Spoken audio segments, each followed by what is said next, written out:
তারা মন্ত্রী হতে চায়, তারা এমপি হতে চায়, হয় দল করুক না হলে সরকারে থাকুক। পিএস শত কোটি টাকার এর মধ্যে মালিক হয়ে গিয়েছে, তো 16 বছর লেগে গেছে, তারা 9 মাসে দেখিয়ে ফেলছে। আপনারা জানেন দীর্ঘ 16 বছর আমরা রাজপথে ছিলাম, রাজপথে থেকে আমাদের অসংখ্য নেতাকর্মীরা গুম হয়েছে, খুন হয়েছে, বিচার বহির্ভূত হত্যাকাণ্ড শিকার হয়েছে। 60 লক্ষ নেতাকর্মীদের উপর আমাদের মামলা দেওয়া হয়েছে। স্বৈরাচারী সরকারকে আমরা জুলাই আগস্টে গণ অভ্যুত্থানের মাধ্যমে বিতাড়িত করেছি।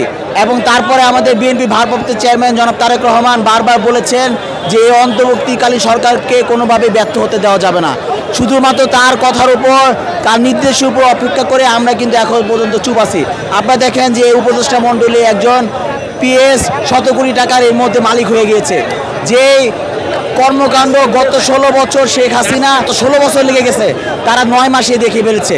আমরা কিন্তু চাই নাই যে ছাত্ররা এই দেশে ক্ষমতা আসুক, তারপর সরকার গঠন করুক। আমরা সবসময় চেয়েছি 1952 সাল হোক, 1971 সাল, লাস্টে 1990 সাল, 2024। আমরা সবসময় ছাত্ররা জনগণের পাশে ছিল। এখন এসে তারা মন্ত্রী হতে চায়, তারা এমপি হতে চায়। এই দুইজন উপদেষ্টা যাদের পদত্যাগ চাচ্ছি, এই দুইজন কিন্তু আবার তারা দল গঠন করেছে, হয় দল করুক না হলে সরকারে থাকুক, দুইটা একটা থাকুক। দলও গঠন করবে, সরকারও থাকবে, সমস্ত সুযোগ সুবিধার মিলে এটা কোনোভাবে মেনে নেওয়া যায় না।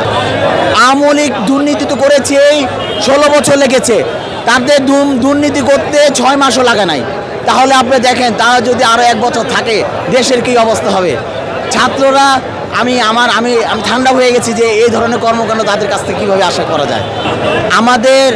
আমরা তো গত 16 বছর যাবতীয় রাজপথে ছিলাম জনগণের ভোটাধিকার প্রতিষ্ঠার জন্য, গণতন্ত্র ভোটাধিকার প্রতিষ্ঠার জন্য। এখন পর্যন্ত কিন্তু ওই সুফল আমরা বয়ে আনতে পারি নাই। আমরা রাজপথে আগেও ছিলাম, এখনও আছি, জনগণ যতদিন পর্যন্ত নির্বাচন না হয়। টানা 7মবারের মতো বেস্ট টিস্যু পেপার ব্র্যান্ড হিসেবে স্বীকৃতি পেয়েছে বসুন্ধরা টিস্যু। উপদেষ্টাদের প্রতি আমাদের যে ধরনের আস্থাটা ছিল, তারা এখন ক্ষমতার লোভে সব কিছু কুক্ষিগত করার চেষ্টা করতেছে। এটা কি জনগণ এর জন্যই কি 5ই আগস্ট হয়েছে? এর জন্য কি জনগণ তার রক্ত দিছে? ছাত্ররা রক্ত দিছে, যুবদল, ছাত্রদল, স্বেচ্ছাসেবক, জাসা, শ্রমিক দল, মূল দল বিএনপি সবাই কি রক্ত দিছে এর জন্য? না, রক্ত দিছে সার্বভৌমত্ব, বাংলাদেশের স্বাধীনতা রক্ষা এবং ফ্যাসিস্ট হাসিনাকে ক্ষমতাচ্যুত করা, দেশে একটা সুষ্ঠু নির্বাচন দেওয়ার জন্য, মানুষের ভোট অধিকার যেন মানুষ প্রয়োগ করতে পারে বাংলাদেশের জনগণ, এর জন্যই চেষ্টা করছে।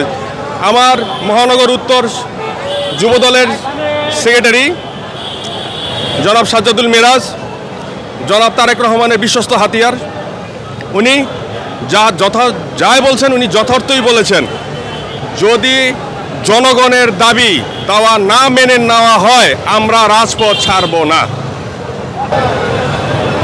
এটা আমাদের হাইকমান্ডের বিষয়। ওনারা যদি মনে করে যে জনগণের আস্থা এবং আকাঙ্ক্ষা তারা প্রতিফলন ঘটাতে পারছে না, তাহলে অবশ্যই হাইকমান্ডের এটা বিবেচনার বিষয়।